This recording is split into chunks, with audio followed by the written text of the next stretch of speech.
सीधा ग्वालियर का रुख कर लेते हैं। कर्ण हमारे साथ जुड़े हुए हैं, सुबह से ही अपडेट हम तक पहुंचा रहे हैं। कर्ण, शाम हो चुकी है और शाम की क्या तस्वीरें और कितना उत्साह यहां पर प्रत्याशियों में और साथ ही अगर बात की जाए तो कार्यकर्ताओं में कितना उत्साह की यदि बात करी जाए तो ये आज का दिन महापौर की तस्वीर के हिसाब से देखा जाए तो भारतीय जनता पार्टी के लिए अच्छा नहीं है, क्योंकि कांग्रेस जो है वो लगातार लीड लेती चली आ रही है पहले ही राउंड से और लगभग 23,000 की लीड जो है वो वर्तमान समय में ले चुकी है। यानी इस बात को लेकर तो ये स्पष्ट हो चुका है कि कहीं ना कहीं भारतीय जनता पार्टी के हाथ से महापौर की सीट जो है वो फिसलती हुई अब नजर आने लगी है।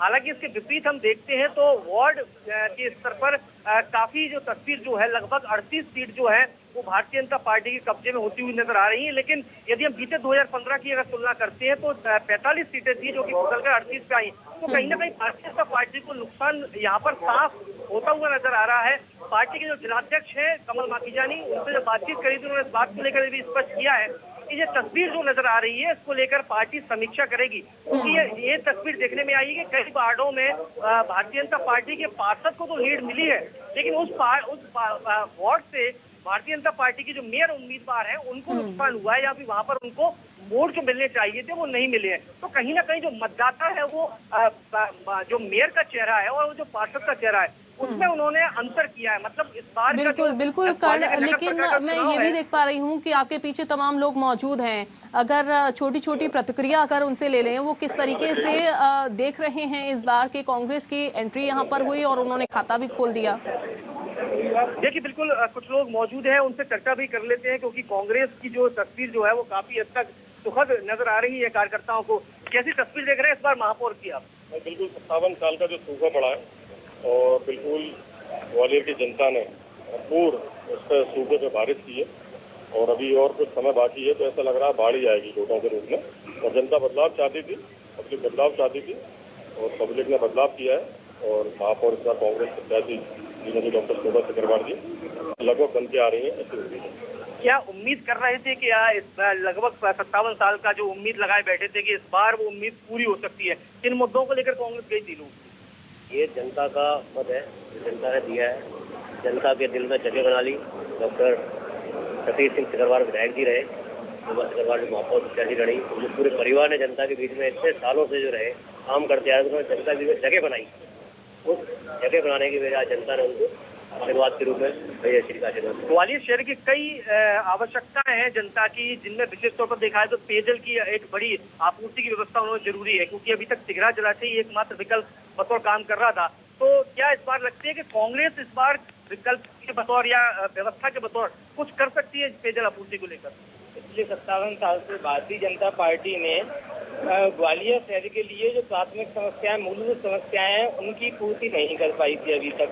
अब आगे सबसे पहले कांग्रेस ने जहां बोला है, माननीय ठीक है आपके पास मैं लौटूंगी कर्ण। और हेमंत का रुख कर लेते हैं, इंदौर से जुड़ गए हैं और यहाँ पर खासा उत्साह जो है बीजेपी के कार्यकर्ताओं में देखने को मिल रहा है। हेमंत,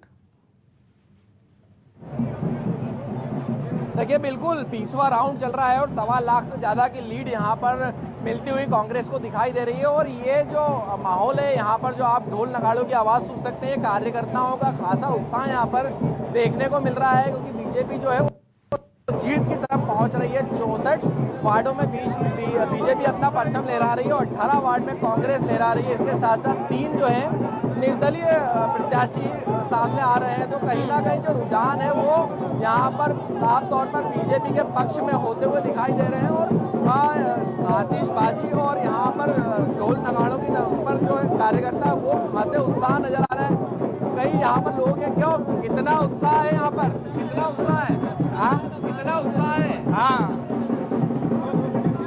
कितना उत्साह लग रहा है? क्या माहौल है? हमारा 30 नंबर वार्ड से चल रहा है, 30 नंबर वार्ड। तो देखिए यहाँ पर जो बीजेपी के कार्यकर्ता जो हैं वो यहाँ पर बड़ी संख्या में पहुंचे हुए हैं। इसके साथ साथ रंग गुलाल यहाँ पर उड़ाया जा रहा है, आतिशबाजी यहाँ पर की जा रही है, ढोल नगाड़ों पर जो कार्यकर्ता वो यहाँ पर थिरकते नजर आ रहे हैं। तो एक बड़ी जीत की ओर जो है बीजेपी कुछ समय के बाद में पहुंचेगी। हालांकि अभी जो रुझान है वो आना बाकी है, कहा नहीं जा सकता कि कितने आंकड़ों से बीजेपी विजय हो सकती है, लेकिन जो आंकड़े वो यहाँ पर साफ होते दिखाई दे रहे हैं कि बीजेपी की जो जीत है यहाँ पर वो कहीं ना कहीं तय होती दिखाई दे रही है। जी अंजलि। बिल्कुल बिल्कुल हेमंत, चूंकि जैसे जैसे आंकड़े आने जो हैं वो आने शुरू हुए, उसके बाद से ही अलग अलग जगहों की तस्वीरें भी लगातार न्यूज़ 24 मध्य प्रदेश छत्तीसगढ़ दिखा रहा है कहां पर कितना जश्न का माहौल है। ठीक है, आपके पास मैं लौटूंगी। शब्बीर हमारे साथ जुड़ गए हैं। शब्बीर, क्या तस्वीर भोपाल में इस समय और कितना उत्साह लोगों में?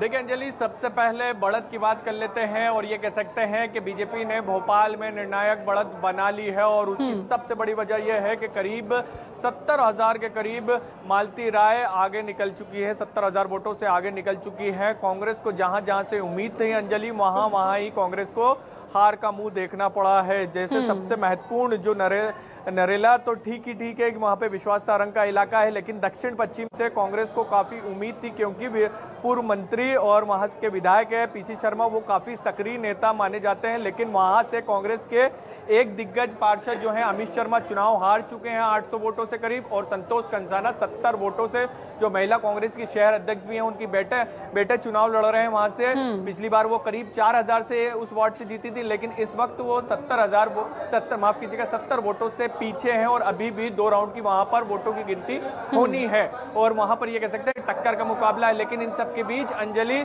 कांग्रेस के लिए काफी चिंता की बात वो इलाके हैं जो कांग्रेस के परंपरागत इलाके होते हैं। पुराने शहर की बात करें तो कई जगहों पर निर्दलीय चुनाव जीतते नजर आ रहे हैं, यानी वहां पर टिकट बंटवारे में कहीं ना कहीं कांग्रेस के अंदर गलती हुई थी और इसी का नतीजा बिल्कुल शब्बीर, कहना गलत भी नहीं होगा कि यहाँ पर गलती जो है वो कांग्रेस से हुई, लेकिन ये कहना भी गलत नहीं होगा शब्बीर कि जब रैलियों की बात आई, जमीनी स्तर पर जुड़ने की बात आई या फिर अपने जो कार्यकर्ताओं को मोटिवेट करने की बात आई, कहीं ना कहीं उसमें कांग्रेस पीछे रह गई। हालांकि जो कमान जो संभाली वो सिर्फ पूर्व सीएम कमलनाथ ने ही संभाली, वही रैली करते हुए दिखाई दिए, बाकी और कांग्रेस के दिग्गज नेता दिखाई नहीं दिए शायद।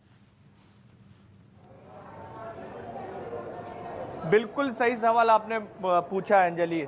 कांग्रेस की बात करें, कमलनाथ आखिरी दिन रोड शो करते हुए नजर आए, भारी बारिश के बीच करते हुए नजर आए। एक दिन पहले उन्होंने जनसभा को संबोधित किया, लेकिन उल्टा जब हम बीजेपी की तरफ देखेंगे तो सीएम शिवराज सिंह चौहान ने जिन इलाकों को बीजेपी का गढ़ माना जाता है उन इलाकों में भी रोड शो किया। जिन इलाकों में ये कहा जाता है कि कांग्रेस के वोटर हैं, उन इलाकों में भी मुख्यमंत्री शिवराज सिंह चौहान गए और बीजेपी के समर्थन में वोट मांगते हुए नजर आए, और यही नतीजा है अंजलि कि उसके कारण बीजेपी तमाम जगहों पर कमल खिलाती हुई नजर आ रही है। चाहे हम दक्षिण पश्चिम की बात करें, उन्होंने वहां भी रोड शो करा, मध्य में भी करा और इसके अलावा नरेला में भी करा और गोविंदपुरा में भी करा। ये तमाम इलाके अब बीजेपी को ये कह सकते हैं कि तमाम जो मेहनत की गई थी, बीजेपी के तमाम दिग्गज जो मैदान में उतरे थे, उसके बाद ये कह सकते हैं कि जीत मिलती हुई बीजेपी को नजर आ रही है। राजधानी भोपाल में उम्मीद कांग्रेस को इस बार काफी थी क्योंकि कांग्रेस की तरफ से दावा किया जा रहा था कि मालती राय के सामने हमारा हेवीवेट कैंडिडेट है, प्रदेश अध्यक्ष हैं विभा पटेल, महिला कांग्रेस की उम्मीद काफी थी, लेकिन ये कह सकते हैं अंजलि बिल्कुल, लेकिन बीजेपी ने पहले से ही माहौल बनाना शुरू कर दिया था। जैसे जैसे प्रत्याशी उतारने शुरू किए उसके बाद से ही बीजेपी ने पूरी तरीके से माहौल बनाना शुरू कर दिया और यही वजह है कि आज रिजल्ट जो है वो कहीं ना कहीं बीजेपी के पक्ष में ही आ रहा है। ठीक है, आपके पास मैं लौटूंगी और जबलपुर का रुख कर लेते हैं। कुमार इंदर हमारे साथ जुड़ गए हैं। कुमार इंदर, देखिए बीजेपी को जिस तरीके से जीत हासिल होती हुई दिखाई दे रही है, तस्वीरें जो क्लियर है उसके हिसाब से तो पूरा उत्साह जो है अलग अलग जगहों पर देखने को मिल रहा है। जबलपुर की अगर हम बात करें तो जबलपुर में बीजेपी के अंदर क्या उत्साह है? कहीं मायूसी देखने को मिल रही है और कहीं उत्साह देखने को मिल रहा है। बात कांग्रेस की करें तो वहां पर कितना उत्साह?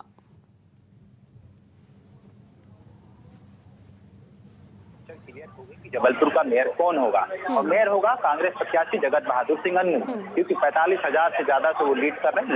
लगभग उसकी जीत जो है वो तय हो चुकी है। लेकिन यहाँ पर एक गणित ये समझने लायक है कि यहाँ पर बीजेपी का जो मेयर प्रत्याशी वो हारा है, लेकिन पिछले बार के निकाय चुनाव के कंपेरिजन में देखे जाए तो यहाँ पे पार्षद जो बीजेपी के पार्षद है वो बढ़त लिए है। तो कहीं ना कहीं ये कह सकते हैं कि जबलपुर की जनता ने मेयर प्रत्याशी को अपनी मुहर नहीं लगाई, यानी कि कह सकते हैं कि पार्टी की तरफ से जो बात कही जा रही थी कि सिलेक्शन गलत हुआ है, उसके बाद भी पार्टी अपने फैसले पर आई रही और उसका खामियाजा जो है वो बीजेपी को भुगतना पड़ा और मेयर पद उसके हाथ से चला गया। पहली चीज ये है। दूसरी चीज ये है कि मेयर अब गणना तय हो गया है, पार्षद के बीजेपी के पार्षद प्रत्याशी बढ़ गए हैं। इसके साथ ही अब कांग्रेस ने नगर निगम में अपना बहुमत बढ़ाने के लिए, ये कह सकते हैं कि बराबरी से लाने के लिए जो निर्दलीय पार्षद जीत कर आए हैं, लगभग 5 से 6 के बीच में उनकी संख्या, हालांकि सर्टिफिकेट अभी नहीं मिला है, 1 घंटे में और स्थिति क्लियर हो जाएगी। तो निर्दलीय पार्षदों पर भी कांग्रेस ने जो है वो अपना कब्जा जमाना शुरू कर दिया है, जोड़ तोड़ शुरू हो गया है। इसके अलावा अब नगर निगम में अध्यक्ष कौन होगा, इसको लेकर भी बीजेपी में एक सुगबुगाहट चाली है, अंदर मंथन शुरू हो चुका है। तो ये कह सकते हैं कि मेयर बड़े हैं, पार्षद जो बड़े हैं, लेकिन मेयर जो है वो बीजेपी के खाते से चला गया है। तो कहीं ना कहीं बीजेपी को बड़ा झटका इसको कह सकते हैं। खास बात तब है जब जबलपुर को कहा जाता था कि बीजेपी का गढ़ है, आरएसएस का गढ़ है, उसके बाद इस तरह का झटका लगना कहीं ना कहीं मायूसी है बीजेपी में। और यहाँ पर कार्यकर्ता की अगर बात करें तो वो कहीं ना कहीं मायूस जो हैं वो दिखाई दे रहे होंगे, चूंकि उम्मीद बहुत ज्यादा लगाई थी यहाँ पर बीजेपी ने, लेकिन उतनी उम्मीदों पर वो शायद खरी उतर नहीं पाई। हालांकि तस्वीरें और ज्यादा थोड़ी सी क्लियर होंगी थोड़ी देर बाद। ठीक है, कर्ण हमारे साथ लगातार ग्वालियर से बने हुए हैं। कर्ण, लेकिन अगर हम बात करें, चूंकि यहाँ पर भले ही कड़ा मुकाबला जो है वो बीजेपी कांग्रेस में देखने को मिला हो, लेकिन आम आदमी पार्टी ने भी पूरी टक्कर यहाँ पर दी। देखिए, बिल्कुल जिस तरह की आम आदमी पार्टी की जो तस्वीर रही और जिस चीज की आशंका भी जाहिर की जा रही थी कि इस बार आम आदमी पार्टी जो है वो भारतीय जनता पार्टी और कांग्रेस के हार और जीत के परिणाम की स्थिति को स्पष्ट कर देगी। और यही कारण है कि कई वार्ड ऐसे हैं जहां पर भारतीय जनता पार्टी का जो नुकसान हुआ है वो कहीं ना कहीं आम आदमी पार्टी के प्रत्याशी के कारण ही हुआ है। हमारे साथ वार्ड 46 से कपिल शर्मा मौजूद हैं, जो अभी कुछ देर पहले ही ग्वालियर कलेक्टर के द्वारा इनको सर्टिफिकेट दिया गया है पार्षद का वार्ड 46 से, और भारतीय जनता पार्टी के प्रत्याशी को उन्होंने हराया है, जबकि ये एक मजबूत वार्ड माना जाता है। किस तरह की चुनौती देख रहे हैं बीजेपी को? बीजेपी के लिए चुनौती थी, तो बीजेपी के लिए हम जो मेरे वार्ड की जीत है वो आम जनता की जीत है, और यह जीत बीजेपी कांग्रेस की नहीं थी, यह जीत थी घमंड और सेवा भाव की। जनता ने घमंड को हराया है, सेवा भाव को जिताया। महापौर सीट पे भी कांग्रेस लगातार बढ़त बनाए हुए है।